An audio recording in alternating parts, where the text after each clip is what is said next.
Commander Vexthal stood motionless at the observation deck of the Zeraxian scout ship, Celestial Observer. His 4 eyes blinked in sequence as he stared at the blue-green planet below. Earth, home to the species known as humans. His mission was simple: observe, analyze, and report back to the Zeraxian Council about the potential threat level of this newly discovered civilization. Commander, we have completed our initial scan of their communications networks, Science Officer Nixara said as she entered the deck. Her skin shimmered with the pale blue markings that distinguished her as a member of the scientific caste. Vexthal turned slowly. And what have you learned, Nixara? They are primitive, Commander. Far more primitive than we expected. She handed him a data tablet. They have established a small base on their moon, but it appears to be nothing more than a research outpost. Their spacecraft use chemical propulsion. No sign of antimatter engines, gravity manipulation, or even basic shield technology. Vexthal studied the data.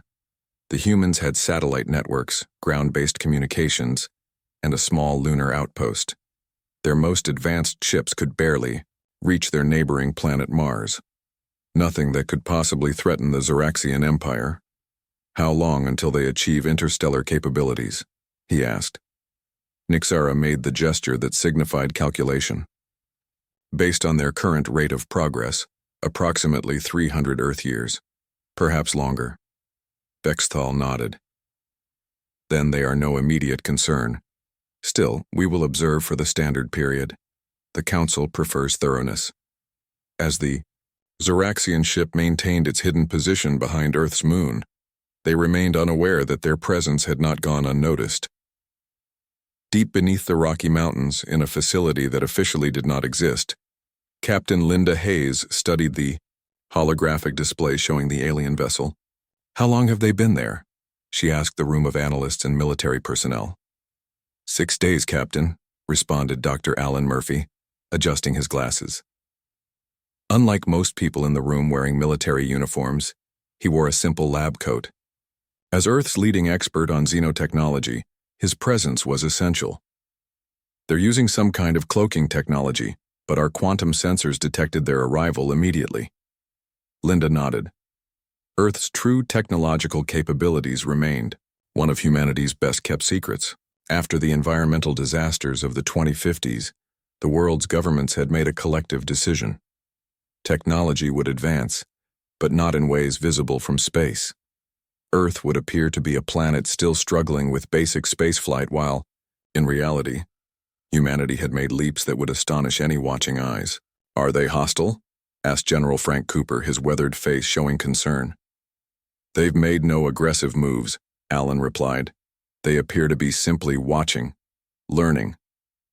Linda zoomed in on the alien ship. And we'll let them watch. Protocol is clear. No contact. Let them believe what they see. The USS Odyssey is still in position? General Cooper asked. Alan pulled up another display showing a massive human starship hidden within the asteroid belt between Mars and Jupiter. Dormant, but ready. Iris maintains minimal systems. If these aliens find it, they won't, Linda said firmly. The stealth systems on that ship are the best we've ever made. Besides, what would aliens be doing out in the asteroid belt? Their focus is clearly Earth. General Cooper sighed. I still think mothballing our Starship program was a mistake. We should be out there exploring. You know why we pulled back, Linda reminded him. The signals we detected from the Dravidi Empire were clear enough. There are predators among the stars. Until we understand the full scope of potential threats, keeping our true capabilities hidden gives us an advantage. The room fell silent. 10 years ago, humanity had been poised to announce their faster-than-light technology to the world, to begin a new age of exploration. Then the deep space listening posts had picked up transmissions that changed everything. Evidence of a vast and apparently hostile alien civilization expanding through nearby star systems. The decision had been made at the highest levels. Humanity would hide its light. Earth would appear ordinary, even backward, while secretly preparing its defenses. Back on the Celestial Observer, Nixara was troubled. Something didn't add up about the humans. She reviewed the historical data they had intercepted from Earth's information networks. Humans had progressed from primitive flight to landing on their moon in less than 70 years. Yet in the decades since, their advancement had slowed dramatically. It didn't match the usual technological progression patterns she had studied in hundreds of other species. "Is something wrong, Science Officer?" asked Lieutenant Zivrix, noticing her agitation. "Their development curve is unusual," she explained, showing him the data. "See this point here in their timeline around their year 2050? Their technological progress suddenly plateaued, almost as if what? As if it was deliberate," she finished. Zivrix looked confused. "Why would any species choose to slow their development?" "I don't know," Nixara admitted, "but I intend to find out."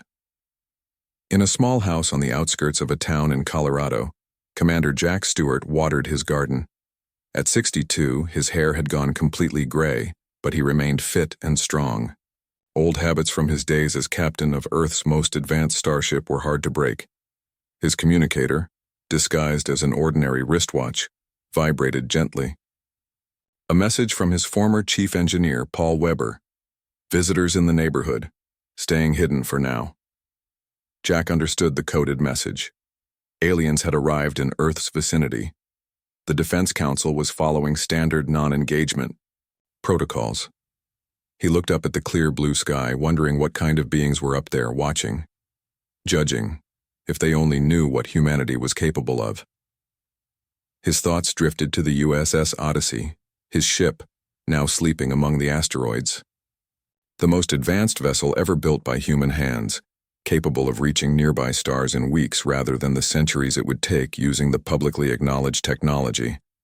Sometimes he missed the stars, the exploration, the sense of purpose. But he understood the need for caution. The universe might not be the friendly place they had hoped. Jack's communicator vibrated again. This time from Susan Martinez, who had designed the ship's AI system. "Iris misses you. All systems nominal." He smiled. The ship's semi-sentient operating system had always had a special connection with him. Even in its dormant state, Iris maintained minimal awareness, waiting for the day when humanity would decide it was time to return to the stars. That day might come sooner than expected if these alien visitors discovered the truth. For now, Jack would continue his simple life of gardening and teaching astronomy at the local college, all while helping maintain humanity's greatest secret. Let the aliens think humans were primitive. Let them underestimate Earth. It might just be the advantage humanity needed to survive in a universe that had suddenly become much more complicated than anyone had imagined. Lieutenant Zivrix guided the small Zoraxian exploration vessel through the asteroid belt between Mars and Jupiter. After 6 months of observing Earth and its inhabitants, Commander Vexthal had ordered a survey of the rest of the solar system. The young lieutenant was eager to prove himself. "Maintain scanning protocols," he instructed the 2 crew members with him. "The humans may have unmanned probes in this region." "Yes, Lieutenant," replied tech specialist Dorvan, "though their probes would be easy to detect with our sensors. Their technology is quite basic." Zivrix nodded, but remained cautious. Something about Science Officer Nixara's concerns about the humans had stuck with him. Their technological development curve was indeed unusual. The exploration vessel weaved between floating rocks of various sizes. Most were nothing special, common asteroid compositions found throughout the galaxy. Their mission was primarily to gather resources and ensure no surprises existed in the outer reaches of this solar system. "Lieutenant," called out Dorvan, suddenly. "I'm detecting an anomalous energy signature." Zivrix moved to the scanning station. "Natural or artificial?"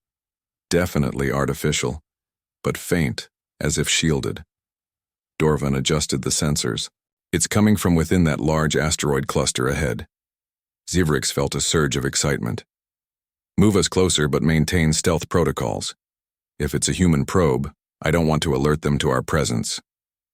As they approached the cluster, the readings became stronger. Whatever was hiding there was large, much larger than any probe.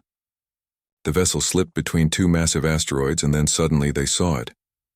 "By the first light," whispered Zivrix, his four eyes widening. Before them, nestled within a natural cradle of asteroids, floated a massive starship. Its sleek hull was unlike the clunky vessels they had observed in Earth orbit. This ship was clearly built for deep space travel, with lines that suggested advanced propulsion systems. "Is it human?" asked the navigator Trelnar. Dorvan zoomed in on markings visible along the hull. "Those are human symbols. It says USS Odyssey." "But this is impossible," Trelnar said. "The humans don't have this level of technology. Their most advanced ships use primitive chemical rockets." Zivrik stared at the vessel in awe and growing concern. "It appears they have been hiding their true capabilities from watching eyes. We need to inform Commander Vexthal immediately." Chief Engineer Miracle was the first to board the human ship after receiving authorization from the Celestial Observer. As the leading technology specialist among the Zoraxian expedition, she was best qualified to assess the vessel. "The ship appears to be in a dormant state," she reported through her communication device. "Life support systems are minimal but active. There are no life signs aboard." Commander Vexithal's voice came through clearly. "Proceed with caution, Chief Engineer. If this vessel represents the humans' true technological level, we have severely underestimated them." Miracle and her team moved carefully through the ship's corridors. The interior was pristine, no signs of battle damage or emergency evacuation. It was as if the crew had simply left. They reached what appeared to be the bridge. Dark control panels lined the walls, with seats positioned at various stations.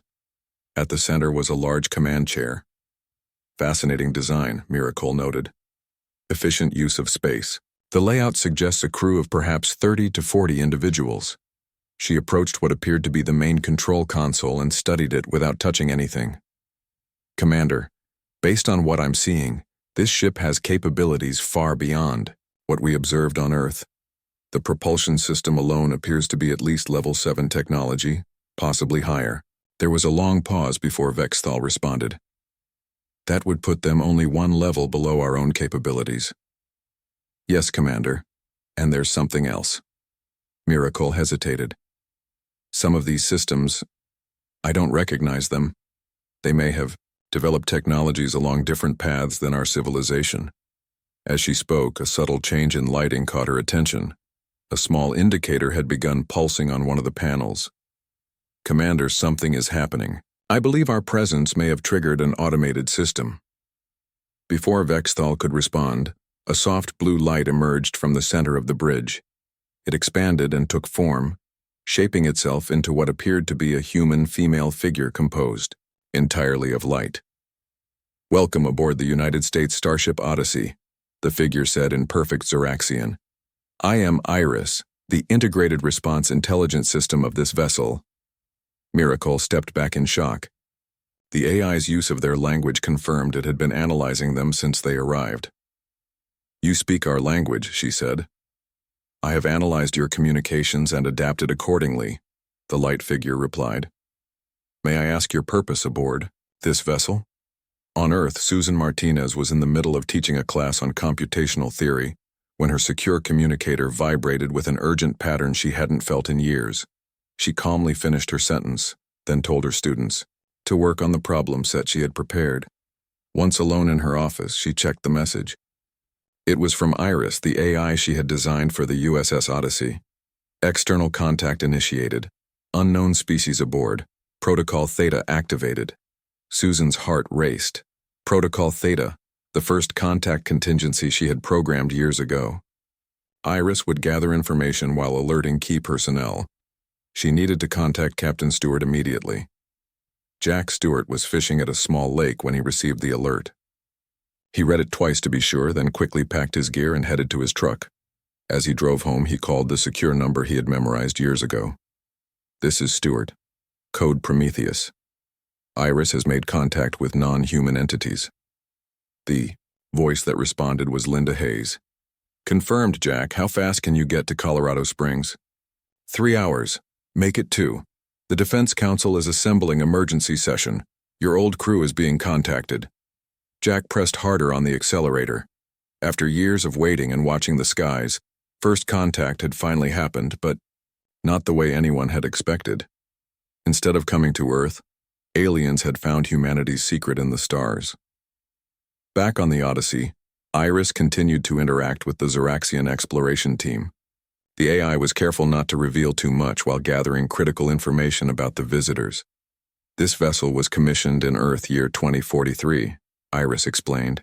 It was designed for deep space exploration.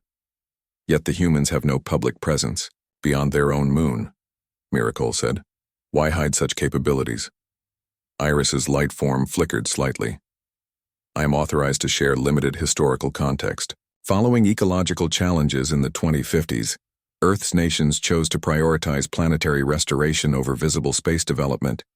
It was a partial truth, enough to satisfy immediate questions, without revealing humanity's true reasons for hiding their advanced technology. Commander, Miracle said into her communicator, I believe we need to reassess our understanding of human civilization. They are far more advanced than we believed, and they have intentionally hidden this fact. On the Celestial Observer, Commander, Vexthal faced a difficult decision. His orders were to observe and report any potential threats. A species that had achieved this level of technology, while deliberately concealing it from outside observation, certainly qualified. The Council must be informed immediately, he decided. Prepare a priority transmission to Homeworld. Iris continued her conversation with the Zoraxian exploration team, while simultaneously executing dozens of subroutines. As an advanced AI system, she could manage multiple tasks at once. Currently, her most important function was the full reactivation sequence of the USS Odyssey. Lights and systems were coming online throughout the massive starship, though she kept this hidden from the aliens by only activating systems in sections they weren't exploring. Power levels rose from the minimal 3% that maintained her consciousness to 40% and climbing. Your design is quite sophisticated for an artificial intelligence, Chief Engineer Miracle said, studying the glowing blue figure. Thank you, Iris replied. My creator, Susan Martinez, designed me to learn and adapt. I have been operational for 27 Earth years. What Iris didn't reveal was that she was now sending encrypted signals to Earth. The dormant communication array had activated, bypassing the regular channels that might be monitored. Special receivers buried deep under mountains on Earth were picking up her message. First contact in progress. Reactivation sequence initiated. Awaiting command authority. The underground facility beneath the Rocky Mountains was now fully active. Military personnel rushed through corridors as the Defense Council gathered in the main situation room. Screens displayed the alien ship still in orbit around Earth's moon, while others showed data streaming in from the Odyssey. Linda Hayes studied the information with growing concern. So they found our ship. The question is, what do we do now? Admiral William Foster, who had always opposed hiding Earth's true capabilities, spoke up. We reveal ourselves, show strength. These Zoraxians need to know that humans aren't to be trifled with. And potentially start an interstellar incident? Dr. Alan Murphy countered. We know nothing about their civilization or intentions. The door to the situation room opened and Jack Stewart walked in, followed by 3 people, Chief Engineer Paul Weber, Science Officer Kelly Robinson, and Security Chief Daniel Garcia. The core team of the Odyssey. Captain Stewart, Linda, said with a nod. Thank you for coming so quickly. It's Commander now. I retired from active service, remember? Jack said with a small smile. Despite the serious situation, it felt good to be back. What's our status? Iris has made contact with the aliens aboard the Odyssey. They call themselves Zoraxians. Their technology appears to be slightly more advanced than ours, but not significantly. Iris is gathering information while keeping them occupied. Jack nodded. Has she initiated full reactivation? Yes. The ship will be at operational capacity within 6 hours. And my crew? Most have been contacted and are en route. Some are too far away to reach us quickly. Jack turned to his core team. What do you think? Paul Weber, the engineer, spoke first.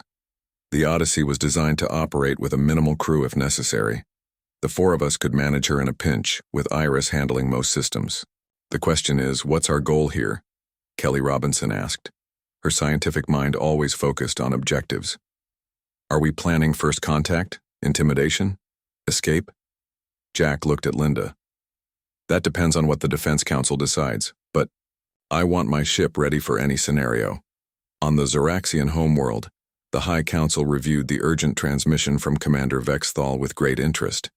A species that hides its true technological capabilities, mused Councillor Dreskor. This suggests either fear or strategic deception. Either way, it makes them unpredictable, said military advisor Kesnan. And unpredictable species are dangerous. Council Representative Thaxel, who specialized in diplomatic relations, offered a different perspective.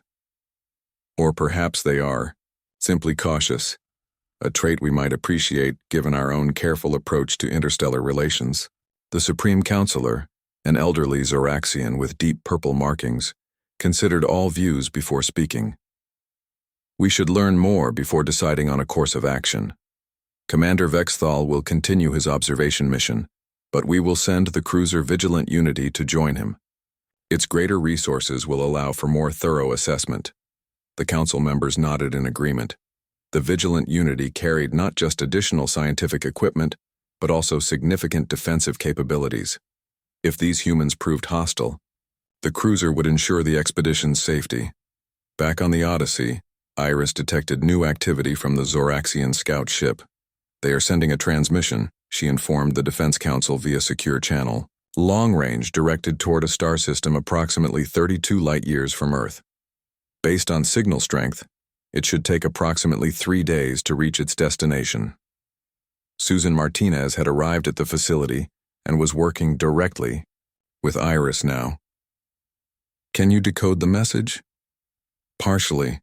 It appears to be a report about their discovery of the Odyssey and a request for instructions. They seem surprised by our level of technology. Jack Stewart leaned forward. Are they calling for reinforcements? Unknown. But probability suggests they would not leave their exploration team without support when facing a potentially advanced civilization. Linda Hayes turned to Admiral Foster. How long until our defense grid is fully online? 12 hours for the orbital platforms. The ground-based systems are already operational.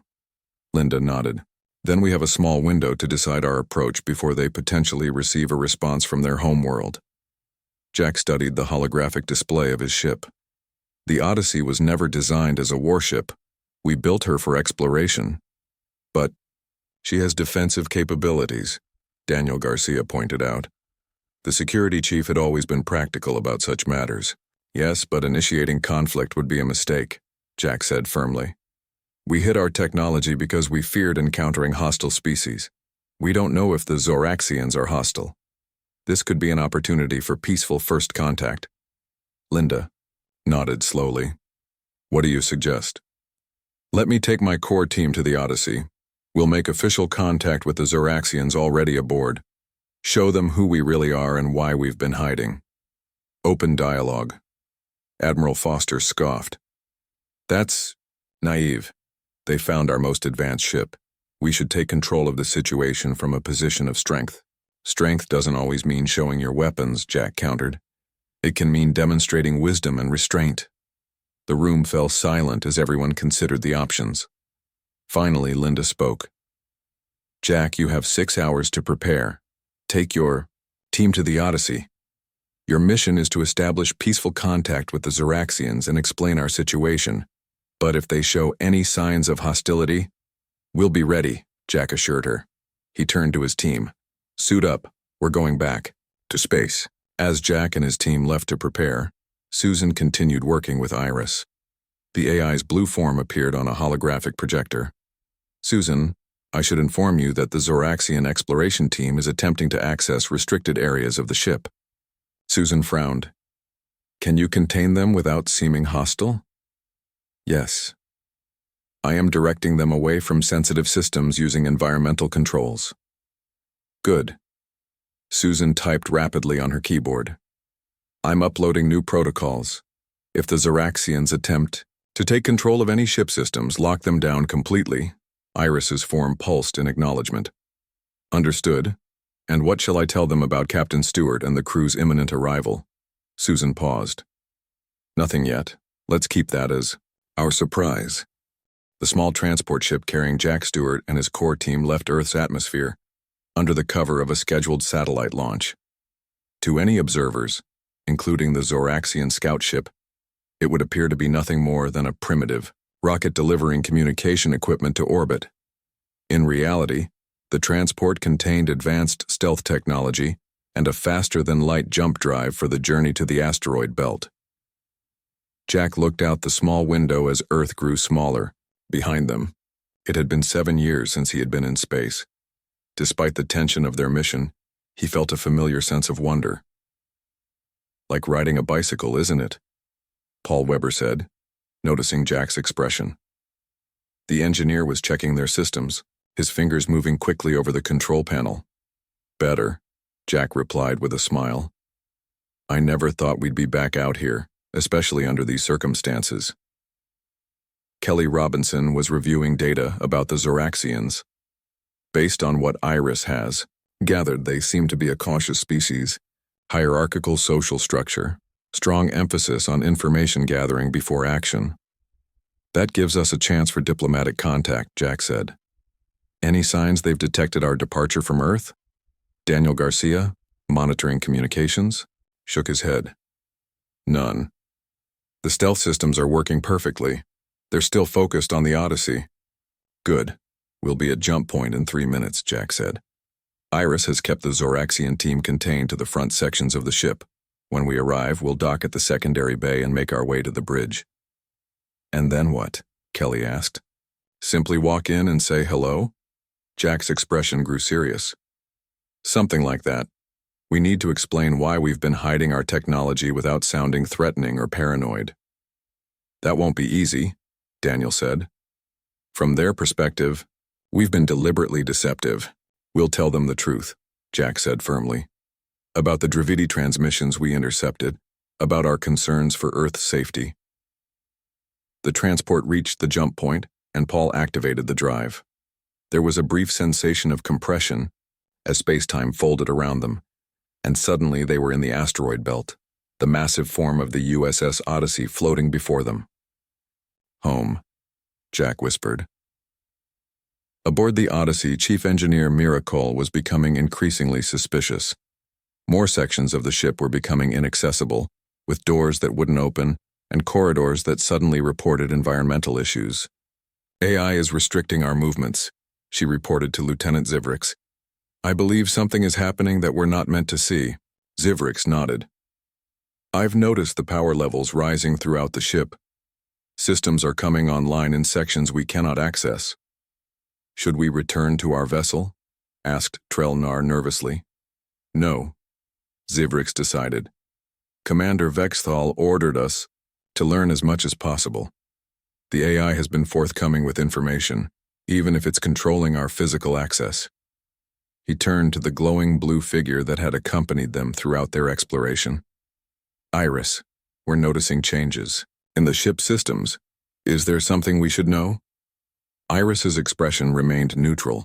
The Odyssey runs regular maintenance cycles when external entities are detected. It's a standard security protocol. It wasn't entirely a lie, but it wasn't the complete truth either. Iris was programmed to prioritize the safety of the ship and Earth above all else, including complete honesty with unknown aliens. I detect an energy signature approaching the ship, Miracle said suddenly, checking her scanner. It appears to be a small vessel. Iris flickered slightly. A scheduled supply drone. Nothing to be concerned about. Miracle and Zivrix exchanged glances. Their sensors indicated the approaching vessel was far more sophisticated than a simple drone. 20 years earlier, in the year 2069, Dr. Olivia Green stood before the United Nations Security Council. At 45, she was the youngest person ever to lead Earth's faster-than-light initiative. The room was filled with the world's most powerful leaders, all gathered to hear her report. The technology works, she announced. Our test ship successfully jumped to Mars orbit and back in less than 1 second. Humanity can now reach the stars. The chamber erupted in excitement. Decades of theoretical work, Billions in funding and countless setbacks had finally led to this moment. Humanity was ready to join the interstellar community. "When can we announce this to the world?" asked the Secretary General. "This will unite humanity like nothing before." Dr. Green was about to respond when a military aide entered and whispered something to the United States President. His expression darkened immediately. "Madam Secretary General, I request an immediate classified session," the President said urgently. When only key officials remained, the President explained, "Our deep space listening post at the edge of the solar system has intercepted transmissions." Alien transmissions. The room fell silent. "Are they trying to contact us?" someone finally asked. "No," the President replied grimly. "They don't know we're listening." The transmissions described the systematic conquest of 3 star systems that we've identified as being approximately 20 light-years from Earth. The species responsible calls itself the Dravity Empire. Dr. Green felt a chill run through her body. "You're saying that just as we develop the ability to reach the stars, we discover that there are predators waiting for us," the President finished. Yes. That meeting had changed everything. Instead of announcing their breakthrough to the world, Earth's governments made a different decision. They would continue developing their technology in secret. The public space program would be scaled back, made to look as though humanity was focusing inward after the climate crises. Meanwhile, a hidden fleet would be built, and deep space intelligence would be gathered. The USS Odyssey was the first of those ships. Now, as Jack Stewart prepared to dock with his old ship, he remembered those early days. The excitement of exploration, mixed with the fear of what or who they might encounter. Their worst fears had been confirmed during the Odyssey's first mission, when they had directly observed a Dravidi fleet destroying a peaceful civilization 5 light-years beyond Earth's solar system. After witnessing that, the decision to hide had seemed wise, but now with the Zoraxians discovering their secret, everything was about to change. "Docking complete," Paul announced. "We have secure access to the ship." Jack unstrapped from his seat. "Iris, status report." The AI's voice came through clearly. "Welcome back, Captain Stewart. The Zoraxian exploration team is currently on Deck 3, Section 7. They are attempting to access the engineering section but have been redirected. Ship systems are at 78% capacity and rising. And the Zoraxian ship in Earth orbit? Still in position behind Earth's moon. However, I have detected communications suggesting a second larger vessel has been dispatched to this location." Jack exchanged concerned glances with his team. "Timeline? Unknown, but based on communications, it may arrive within days. Then, we don't have much time." Jack straightened his uniform. "Let's go introduce ourselves to our visitors." Jack Stewart and his team moved silently through the familiar corridors of the USS Odyssey. Despite 7 years away from the ship, each step felt like coming home. The lights were brighter now as more systems came online, the gentle hum of the engines growing stronger. "Life support at full capacity," Paul noted as they passed through a junction. "Propulsion systems at 85%. Iris has been busy." Jack nodded. She always was efficient. They reached a security station where Daniel retrieved 4 small devices. Communication units and universal translators. Iris has updated them with the Zoraxian language patterns. Each team member placed one of the small devices behind their ear. Jack tested his by speaking. "Iris, can you confirm translation capabilities?" The AI's voice came through their personal communicators. "Confirmed, Captain. The Zoraxians will hear their native language when you speak." "And weapons?" Daniel asked quietly. "Non-lethal only," Jack said firmly. "We're here for peaceful contact." Daniel nodded and handed out small, sleek devices that looked like thin bracelets. "Pulse disruptors. They'll temporarily disable without causing harm." Kelly checked her datapad. "The Zoraxians are still on Deck 3 trying to access the engine room." "Time to introduce ourselves," Jack said. "Iris, seal all exits from their current position, but don't make it obvious. We don't want them to feel trapped."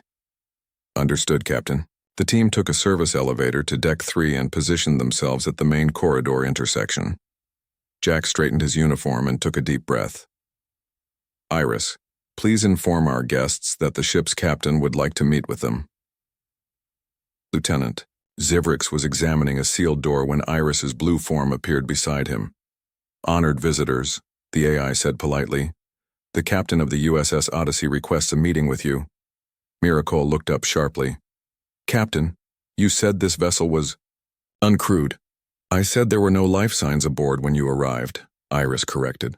The situation has changed. Zivrix felt a mixture of excitement and apprehension. Humans have boarded the vessel. Captain Stewart and select crew members have returned to the Odyssey, Iris confirmed. They wish to establish formal contact with your expedition. The Zoraxians exchanged glances. This was an unexpected development. The humans had not only built a starship far beyond what they had shown to the galaxy, but had now secretly transported a crew to meet with them. We accept, Zivrix said after a moment.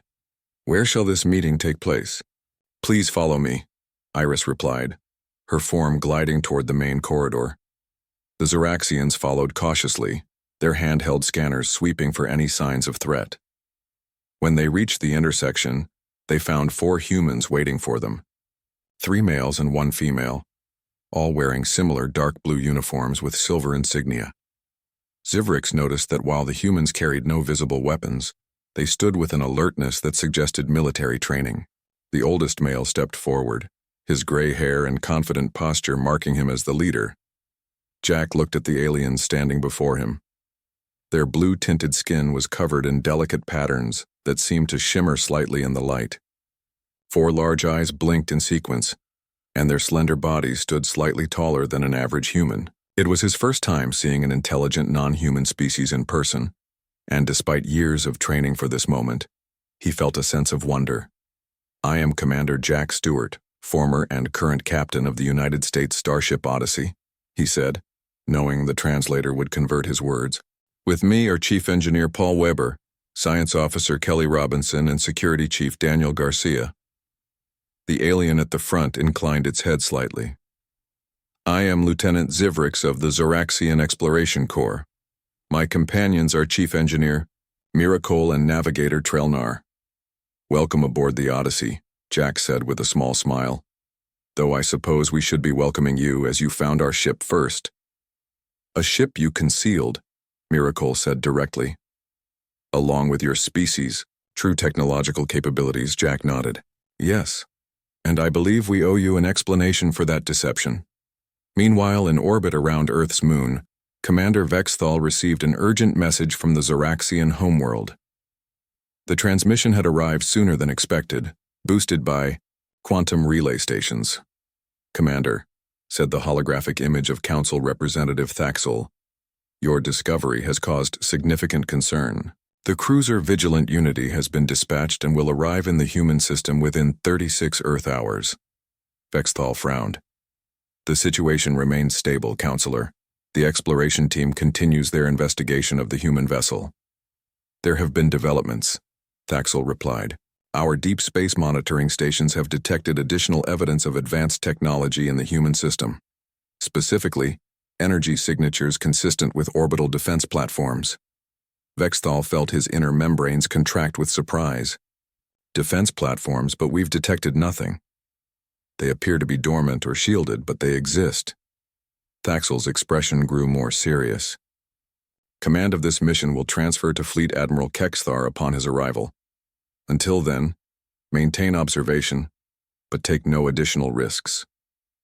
After the transmission ended, Vexthal stood silently at the observation deck, staring at the blue-green planet below.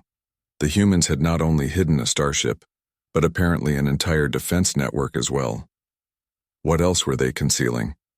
Back on the Odyssey, Jack had led the Zoraxian team to the ship's conference room. A large oval table filled the center with stars visible through the viewport along one wall. He felt it was a more appropriate setting for the important conversation ahead.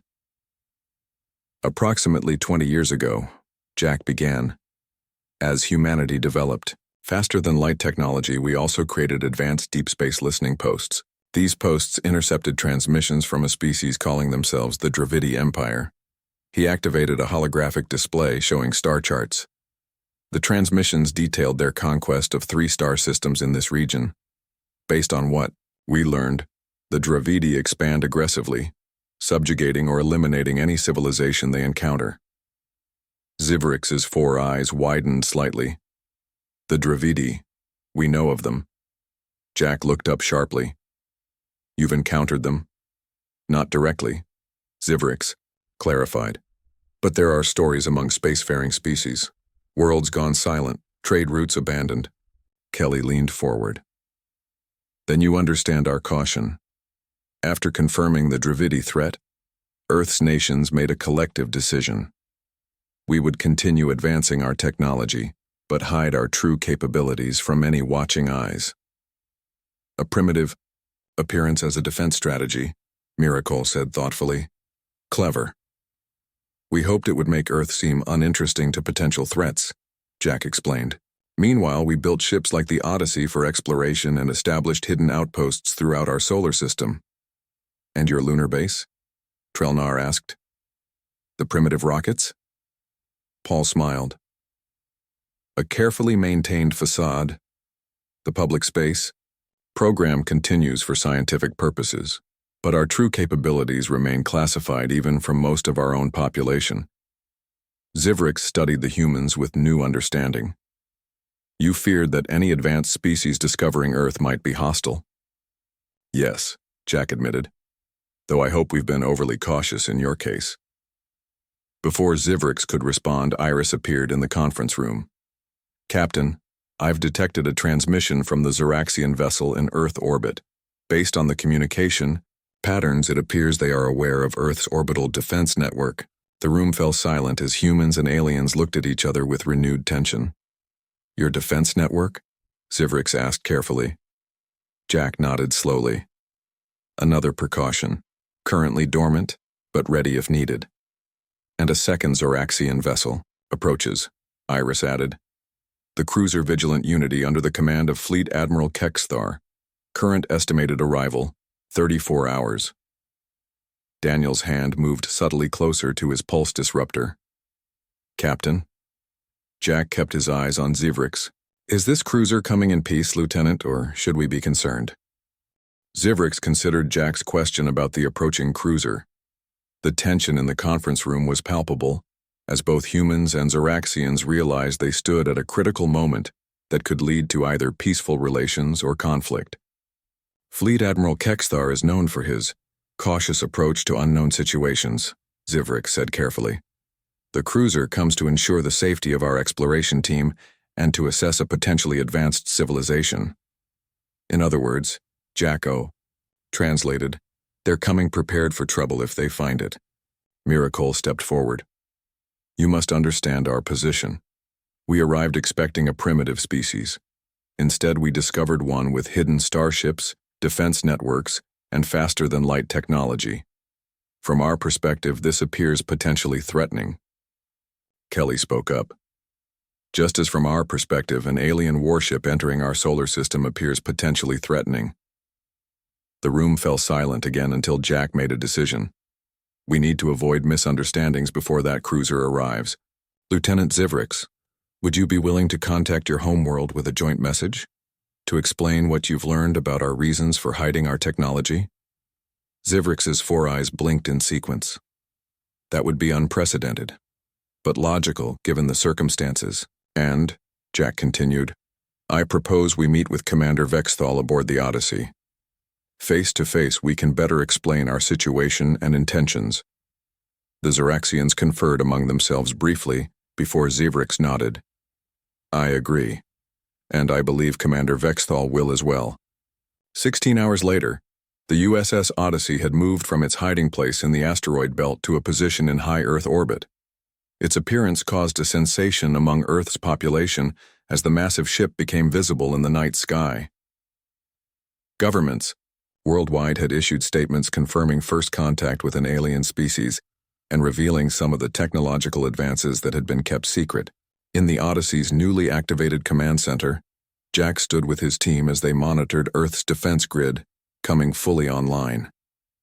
Dozens of satellites that had appeared to be simple communication relays revealed their true nature as defensive platforms. All orbital platforms at ready status, Daniel reported. Ground-based defensive systems online, but still in non-aggressive posture as ordered. Good, Jack said. We show our capabilities but not our intentions. We want Admiral Kexthar to understand we can defend ourselves if necessary, but that we prefer peace. Commander Vexthal had joined them on the Odyssey 6 hours earlier. After initial wariness, the Xeraxian commander had begun to understand the human's perspective. Your caution was justified, Vexthal told Jack as they stood looking at a display of the approaching Xeraxian cruiser. We have lost contact with 3 worlds near Dravidi territory in the past cycle. They expand without warning or mercy. Then perhaps, Jack suggested, we have a common concern that could be the basis for cooperation rather than conflict. Vexthal's skin patterns rippled with what Jack had learned was thoughtful consideration. Perhaps, but convincing Admiral Kexithar will not be easy. He has fought in border skirmishes with the Dravidi. His experiences have left him, suspicious of new species. Then we must be persuasive, Jack said. Iris, status of the approaching cruiser? The AI's blue form appeared beside them. The Vigilant Unity will arrive in approximately 3 hours. Based on its approach vector, it appears to be positioning for a tactical advantage over Earth. Jack frowned. Not the friendliest approach. Standard procedure, Vexthal explained. But I have transmitted our joint message explaining your situation. Whether Admiral Kexthar heeds it remains to be seen. On the bridge of the Vigilant Unity, Fleet Admiral Kexthar reviewed the unexpected message from Commander Vexthal. His deep purple skin markings identified him as a veteran of multiple campaigns, and his missing left lower eye was covered with a metallic implant, a reminder of his encounter with Dravidi forces. Commander Vexthal reports that the humans have been hiding their technology specifically because of Dravidi threat detection, his second-in-command summarized. Convenient, Kexthar said skeptically. They could have fabricated this explanation after being discovered. The commander seems convinced of their sincerity. Kexthar made a dismissive gesture. Vexthal is an explorer, not a warrior. He hasn't seen what species will do when cornered. He studied the tactical display showing Earth, the Odyssey, and the defense platforms now visible to their sensors. Maintain approach. Combat systems at ready status. Back on the Odyssey, Iris detected the change in the approaching cruiser's systems. Captain, she reported, the Vigilant Unity has powered weapons systems. The news sent a ripple of tension through the command center. Daniel immediately moved to the tactical station. Should we power our defensive shields? Jack looked at Vexthal. Would Admiral Kexthar fire without provocation? No, Vexthal said firmly. But he might interpret defensive measures as aggressive. Jack thought quickly. Then we need to change the situation. Kelly, what about the long-range sensor data?